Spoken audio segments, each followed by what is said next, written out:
Good morning Pilipinas, 5:12 at nagbabalik po ang Panahon TV. Ngayong thank God it's Friday. Para sa mga katututok pa lamang po sa ating programa, ayon nga po kay Pag-asa Weather Forecaster Manny Mendoza, ay mga pag-ulan na ating naranasan dito po yan sa Metro Manila ngayong madaling araw ay dulot lamang po itong northeast monsoon at mga pulo-pulo lamang pong mga pag-ulan ito. No? So wala pong dapat alalahanin dahil ang mga pag-ulan na ito hindi naman dulot ng isang weather disturbance. At ngayong araw nga po, maaasahan po natin na maaliwalas sa panahon dito po sa Luzon dahil nga po yan sa northeast monsoon.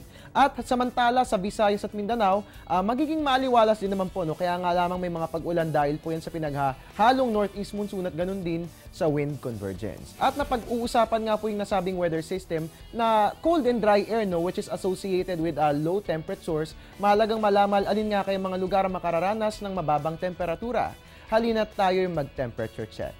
Unahin po natin dito sa atin sa Luzon. Sa SBMA nga po magiging mataas ang ating temperature dahil meron tayong 23 to 31 degrees Celsius. Habang sa Baguio City, magiging malamig ang ating panahon dahil meron tayong 13 to 22 degrees Celsius. Puntahan po natin ngayon ang Visayas, sa Iloilo at Bacolod, ganun din sa Tacloban, magiging mataas ang ating temperature dahil meron tayong 23 to 31 degrees Celsius. Habang sa Metro Cebu, mababa po ang ating temperature at meron tayong 23 to 30 degrees Celsius. Puntahan po natin ang Mindanao, sa Metro Davao po magiging mainit ang ating panahon, so magbaon po tayo ng tubig for today. Meron tayong 24 to 33 degrees Celsius. Habang sa Cagayan de Oro po, pinakamababa ang temperatura, so magiging malamig po dyan. Meron tayong 21 to 30 degrees Celsius. At magiging maaliwalas ang lagay ng ating panahon ngayong araw na ito. At ngayon naman, lipad po tayo sa labas po ng Pilipinas, no? At silipin natin ang magiging lagay ng panahon sa iba't ibang panig ng Asia. Sa Bangkok, Thailand, magiging mainit with 26 to 34 degrees Celsius. At sa Hanoi, Vietnam, magiging mababa po ang ating temperature. Meron tayong 19 to 23 degrees Celsius.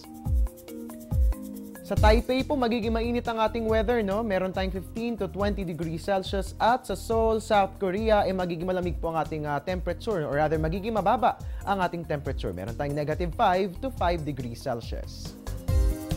At sa Brunei Darussalam, kung mamamasyal dyan, magbaon po ng tubig dahil magiging mainit. Meron tayong 25 to 30 degrees Celsius. At sa Rangoon, Myanmar, magiging mababa po ang ating temperature. Meron tayong 20 to 35 degrees Celsius. Para naman po sa mga mamamasyal sa iba't ibang panig ng mundo, narito nga pong global weather natin sa atin ng World Meteorological Organization or WMO. Unahin po natin sa USA and Canada. Sa Los Angeles magiging mainit. Meron tayong 12 to 22 degrees Celsius. At sa Ottawa, Ontario, Canada, magiging malamig ang ating panahon. Meron tayong negative 14 to 3 degrees Celsius.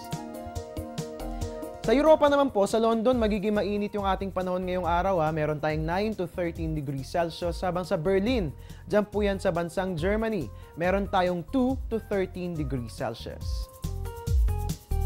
Dito po sa atin sa natitirang bahagi ng Asia at ganun din sa Middle East. Sa Dubai, magiging mainit. Meron tayong 20 to 29 degrees Celsius. Sa New Delhi, India, meron tayong mababang temperatura at meron tayong 12 to 26 degrees Celsius. Bilang panguli sa Australia and New Zealand, sa Canberra, mataas po ang ating temperature with 14 to 27 degrees Celsius. At sa Wellington, mababa po yan with 8 to 19 degrees Celsius. Ang 3-day weather forecast ng Pag-asa ating sisilipin naman sa pagbabalik ng Panahon TV.